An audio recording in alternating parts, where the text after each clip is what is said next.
naka-on call pa ako kaya nagre-record lang ako kasi mukhang gagabihin na naman itong mga anak ni matanda na uuwi sa kanilang mga bahay.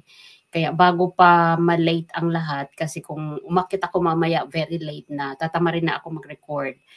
Kaya ito, sinasamantala ko yung time while my alaga is talking to her children.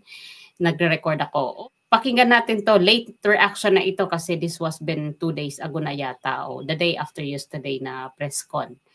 Hindi na ito bago sa inyong lahat pero para sa akin, para lang ito kahapon dahil nga late naman ang oras namin dito sa Europe. So let's play this and allow me also to give my reaction.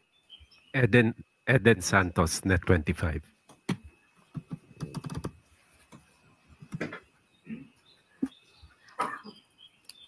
Gaya din po na nabanggit nila, Yusek, good morning po. Bukod po dun sa issue nung pagpapauwi ng Pangulo, kung talagang sincere daw po siya dun sa pakikipagkasundo sa mga Duterte, baka pwede rin magpa-hair follicle test ang Pangulo. May mga condition po para lang maipakita daw yung sarcastic na yung ngiti ni Claire Castro, wala pang di pa tapos si Miss Ellen magtanong. Sinceridad po ng ating Pangulo dun sa kanyang pakikipag-reconcile or pakikipagkasundo sa mga Duterte. Ano pong reaction ng Malacanang dito? Ulit-ulit, paulit-ulit, uulit-ulitin ko, uulit-ulitin natin. Peke, ang video na siyang pinespread or isiniwalat nitong si Atty. Harry Roque. Dapat pa natin siyang paniwalaan o ulit-ulitin ko, paulit-ulit na lamang siya? Yusek, follow up lang po. Hindi naman din po batay dun sa video lang yung panawagang magpa-hair follicle test ang Pangulo. Bukod po doon, medyo... Paulit-ulit po ulit? Hair follicle test po ulit? Ayun po yung ilan sa tingin nyo ba meron silang karapatang magbigay ng kondisyon kapalit nung sinasabi po ng Pangulo natin na para makipagkasundo? Ang pakikipagkasundo po ay para sa taong bayan, hindi para sa personal na interes ng iba. Alalahanin po natin, maliwanag, uulit-ulitin ko ang sinabi ng Pangulo, sa lahat ng tao, gusto niya pong makipagkasundo, para magkaroon ng stability, magampanan ang dapat magampanan at hindi madiskaril ang trabaho ng gobyerno. Ayaw po niya ng away. So ang awayan na to, ang siya nagpapabagal sa trabaho ng gobyerno dahil puro paninira. Puro fake. Ayaw pala niya ng away. Bakit niya pinadala ang dating Pangulo sa Hague? Pwede naman dyan litisin sa Pilipinas.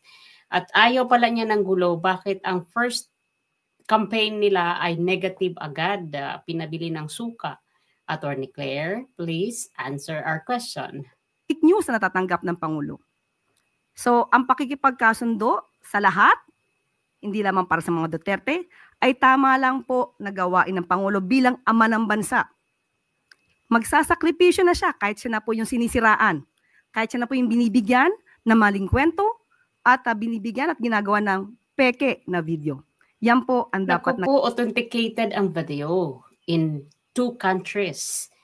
Bakit kasi hindi nyo pasampahan si Maharlika para maobliga kayo magpa-hair follicle test? So yun yung hamon ng taong bayan eh. Sampahan ng kaso si Maharlika para mailantad sa korte yung authenticated video at para magkaalaman. Yun lang naman. Public trust ito. Ito ay demand ng lahat dahil pag public figure ka, you need also to show to public the authenticity of you para yung trust sa'yo ng publiko ay manatiling mataas. Yan po, Attorney Claire. Sana ay magpa-hair follicle na si Pangulong Marcos para matapos na yung question ni Miss Eden. Hindi na kayo balik-balikan. Ngayon, nagagalit ka. Ngayon, parang hindi maganda ang dating sa'yo dahil paulit-ulit.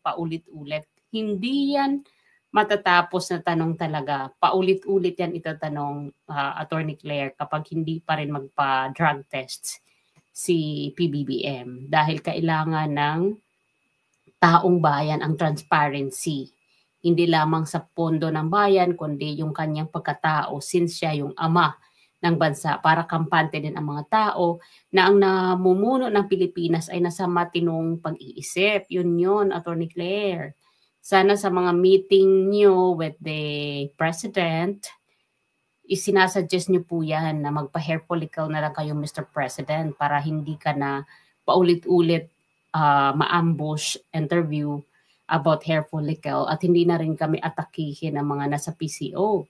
Diba? Yun lang, napakadali naman gawin, napakamura naman ng hair follicle test. May fund naman ang bayan. Siguro kahit ka ba ng bayan ang gamitin sa pagpapa-hair follicle, hindi naman yan kawalan o hindi naman ikakabagsak ng ekonomiya natin. Ang kailangan ng tao is yung transparency para maging mahinahon ang lahat. Kasi katulad niyan, paiba-iba ang decision sa kanyang podcast. Marami siyang sinasabi na gusto niya makipagbati, ayaw niya ng kaaway, pero baliktad ang kanyang ginagawa. Inuusig niya yung mga taong malaki ang ambag sa lipunan. Hindi naman sa hindi gusto ng mga supporter ng mga Duterte na hindi siya i-persecute, pero sa tamang lugar, sa tamang venue, dyan sa Pilipinas, dahil Pilipino po yung inyong itinapon sa Hague. So paano pa magkakaroon ng reconciliation yung Pangulong BBM kung mismong sovereignty natin ay isinusurrender niya sa ibang bansa? PRRD is a sovereign people, a sovereign person na nanatiling dugong Pinoy sa isip, sa salita, sa gawa, di ba? So, kailangan yan ni PBBM ma-realize. Nakakalungkot na ang mga ordinaryong tao ay kailangan ito sabihin para sa Pangulo.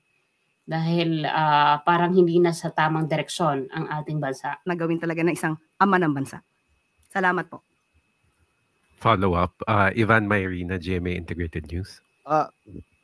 With due respect, Yusek, ang sinasagot po ng Pangulo dun sa reconciliation, diretso po yung tanong, ay tungkol sa mga Duterte. Correct. He was responding to a question, specifically, reconciliation with the Dutertes.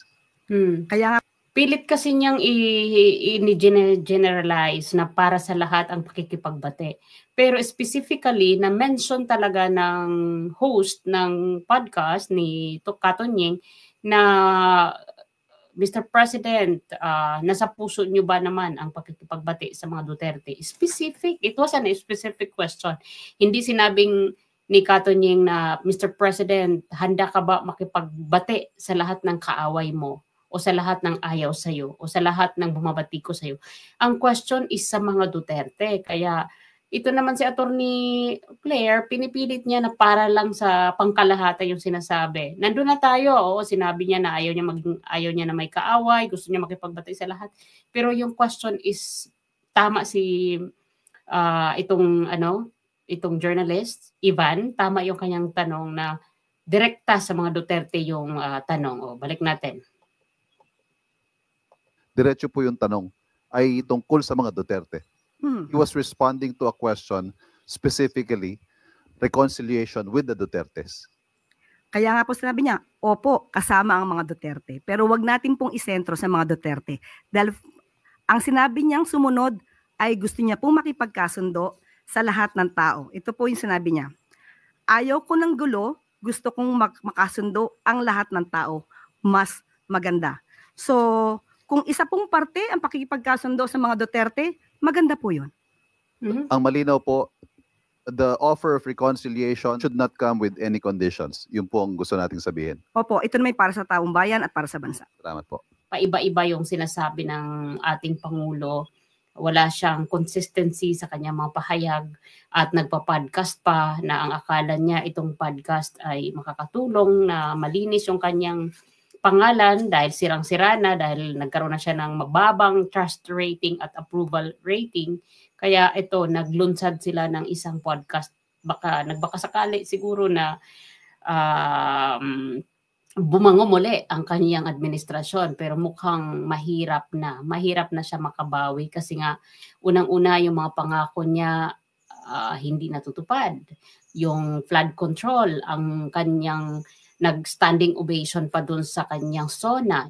At itong podcast, maaaring ginawa nila ito, pinagplanuhan ito para sakaling mabawi pa ni PBBM yung kanyang mga pagkukulang sa sambayan ng Filipino, pero mukhang mahirap na talagang mahirap ibaon sa limot itong mga promises nila na naging promises made to be broken. At dun sa bangayan na nasaktan talaga ang mga unit team supporters. Alam naman natin na ang unit team supporters ay mga Duterte supporters ang kadamihan dyan. Dahil kung hindi ninyo aaminin na mas madami ang Duterte supporters, kaya kayo nanalo, dapat hindi kayo pumunta sa Davao para suyuin ang Vice President na makipag-unit team. 'Di ba? Kung kaya nyo tumayo sa sarili nyo mga paa way back the election time 2022, hindi nyo kailangan punta pa sa Davao upang manuyo kayo ng mga Duterte to have the vote, to have the tandem. So hindi nyo maiaalis yan. Kaya kahit siguro ano pang gawin ninyo, kahit magbayad pa kayo ng mga media para ipalabas yung mga gusto nyong ipalabas, hindi na naniniwala ang mga tao. Kasi nakita na natin sa eleksyon, yung 12-0 na kinakampanya nyo, hindi nangyari. So, at least sa mga Duterte o sa PDP, wala silang pinangakong 10-0. Wala silang sinabing mananalo ang Duterte. Basta nangampanya sila, ginawa nilang lahat, at bahala na lang yung COMELEC kung meron man mga pandaraya. Nasa sa kanila yung burden. So guys, hindi ito matatapos ng mga line of questioning. Ngayon, kapag si Miss Eden ni Santos na yung natutoka, nag-iiba talaga yung timplada ng face lock ni Atty. Claire. Talagang nagiging sarcastic ang kanyang appearance.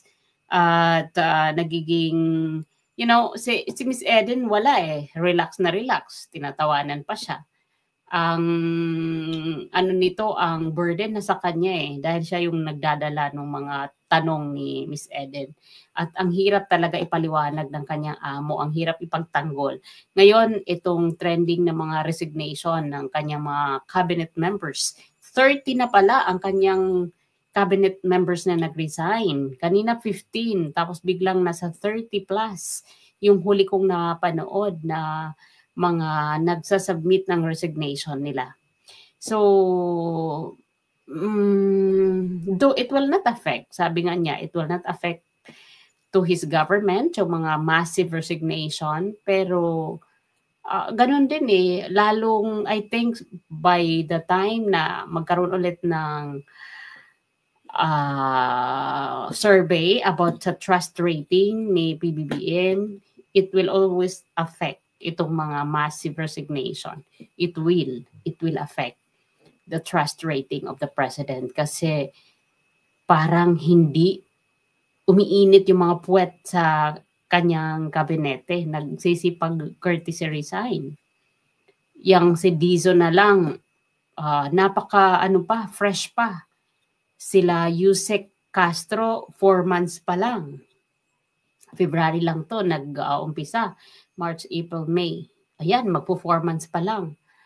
Ayan na, wala na yung kanyang PCO officer. So, nagtataka tayo bakit nandyan pa si Claire Castro. Mukhang ang dapat palitan dito si Asik kasi mas siya yung nagpapalala ng sitwasyon kasi sa mga Duterte na lagi niyang kasama sa kanyang mga panlasa pagdating sa mga press con. Yun po yung aking naobserbahan at itong bangayang Eden at Asik, this will not be the last.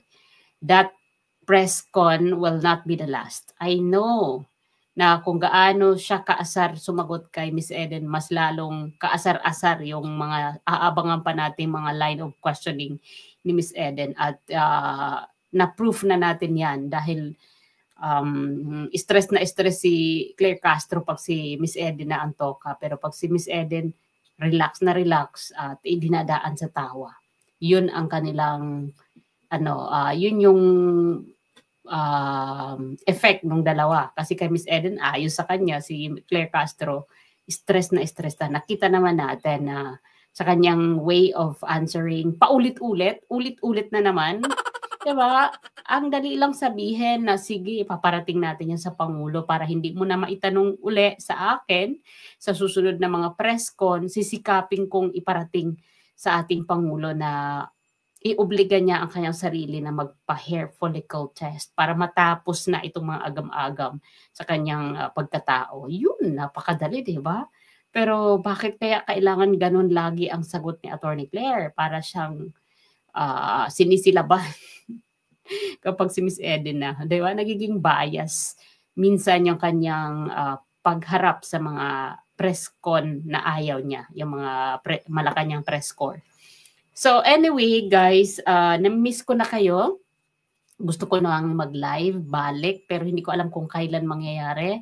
Dahil temporarily, iba-iba po talaga yung aking oras when summer comes. Iba-iba yung ating mga oras dito sa Spain. Pero we will try our best. Lalo na sa Lunes na magbabalik guesting na tayo. Baka naman meron kayong mga kaibigan na gusto rin nila magpa-book at ikwento ang kanilang mga karanasan abroad. At lalo tigit kapag mga taga-Europe, mas preferable ko. Kasi nga nandito ako sa Europe at mas maganda kasi yung oras namin magkapareha. Sana meron sa inyo mga kakilala ninyo na mga OFW na kakapanayan, na gustong interesadong makapanayam dito sa ating OFW talk show or OFW story.